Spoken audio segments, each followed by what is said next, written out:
एक आदमी था तो उसकी बीवी इंतकाल कर गई और उसने तलाक दे दी। 10-11 साल का उसका बेटा था, उसने दूसरी शादी कर ली।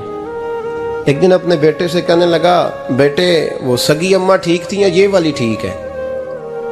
तो बेटा कहने लगा, अब्बा जी ये ठीक है, वो सगी अम्मी झूठ बड़े बोलती थी, सगी अम्मी झूठ बड़े बोलती थी, झूठी थी, ये सच्ची है। उसने कहा, बेवकूफ तेरी माँ झूठी थी। उसने कहा, अब्बा बड़ी। क्या किस तरह?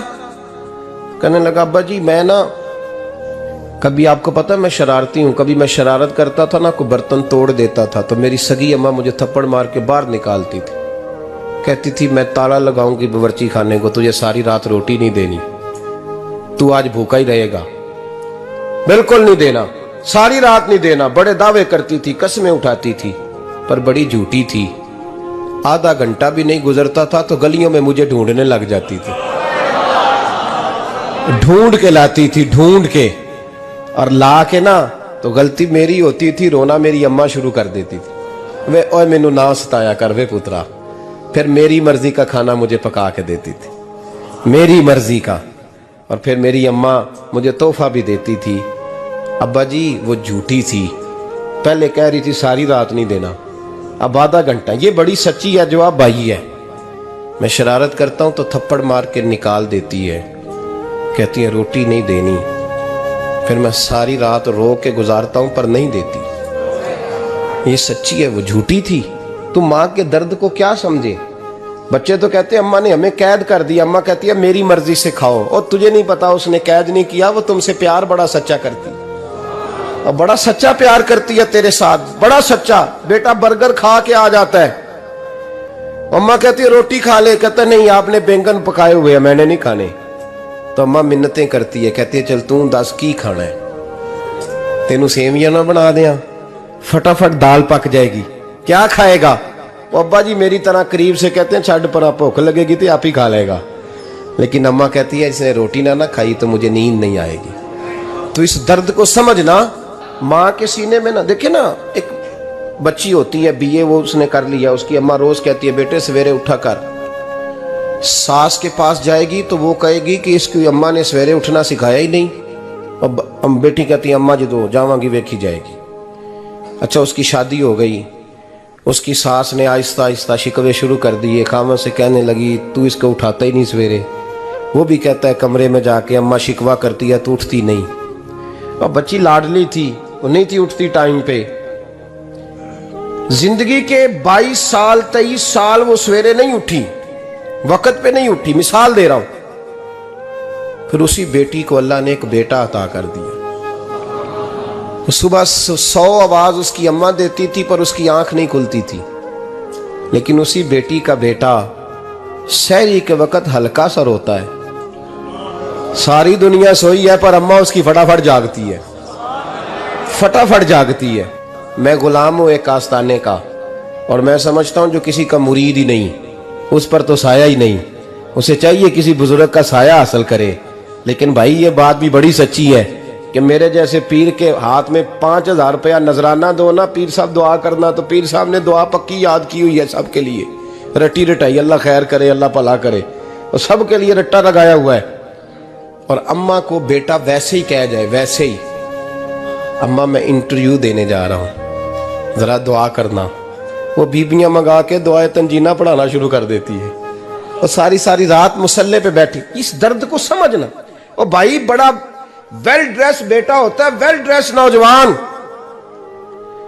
वो 18,000 का जोड़ा पहनता है, 7,000 का जूता खरीदता है, वो कीमती किस्म की घड़ी इस्तेमाल करता है, लेकिन उसी बच्चे के जब अपने बच्चे होते हैं ना तो बीबी को कहता है ये ले 10,000 रुपया, बच्चों के कपड़े खरीद ले, मेरे सही है अभी कल ही तो खरीदे थे। और बाप, और तू समझा ही नहीं यार, 30 साल बाप ने जवानी सारी सऊदी अरब को दे दी, लेकिन तेरा ख्याल रखा। मैं ऐसे लोगों को जानता हूं जिन्होंने 30-30 साल परदेश में कंबल नहीं बदला, और जहां गए थे तो एक कंबल खरीदा था फिर बदला नहीं। तू माँ बाप के बारे में, और यहां बच्चे हिसाब करते फिरते हैं, भाई तो पिछले महीने भी 5,000 दिता सी, तुसी पैसे का कर दे की हो, मां बाप से हिसाब करता है तू। तिरमिजी शरीफ के लफ्ज हैं, एक सहाबी ने आके अर्ज की, या रसूल अल्लाह, पैसे विरासत के नहीं, मेरे अब्बा जी ने नहीं दिए मुझे, और मैंने खुद मेहनत करके कमाए। अब मेरा अब्बा मुझसे पैसे मांगता है तो क्या करूं? और मेरे हैं, मैंने कमाए हैं, अब्बा जी ने नहीं दिए, विरासत नहीं, हिस्सा नहीं मिला। हुजूर, मेरा अब्बा मांगता है तो मेरे लिए हुक्म क्या है? तो नबी पाक ने फरमाया, क्या कहा तुमने? पैसे तेरे हैं? कहा हुजूर हाँ। तो फरमाया अब्बा किसका है?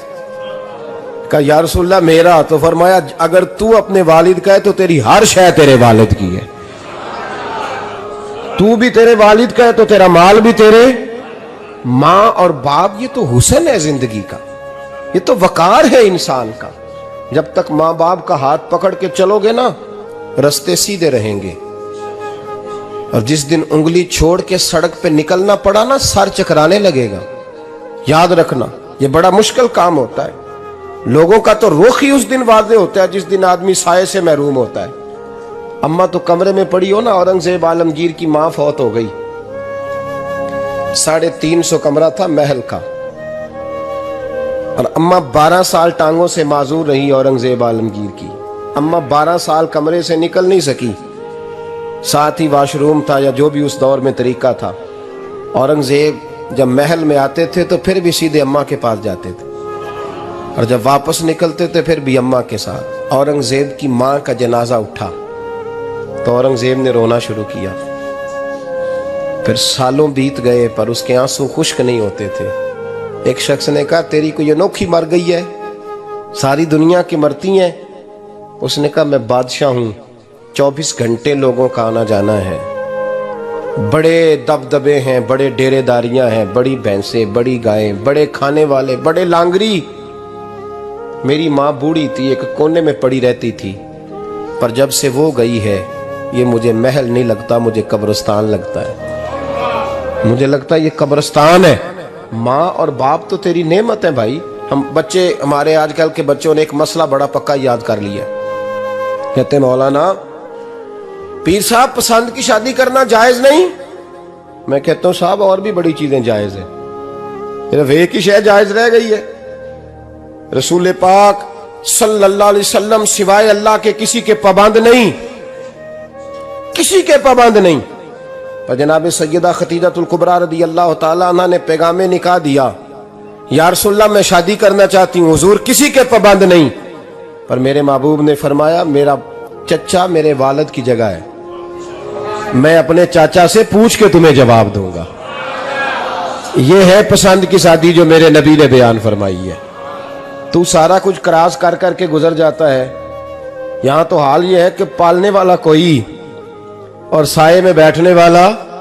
बाग तेरे दी कर कर राखी मैं सारी उम्र गुजारी, तो जदों ये फल पकन ते आया ते लै गए होर व्यापारी। और बेटा गुजरता है अम्मा के दरवाजे के आगे से, अम्मा के दरवाजे के आगे बेटा अमरूद लेके आया है 6 किलो। तवज्जो है मेरी बात पर? इधर देखें जी, छोड़ें थोड़ी देर हमारी सुने। वो अमरूद लेके आया 5-6 किलो, तो अम्मा के दरवाजे के करीब से गुजर गया रात को।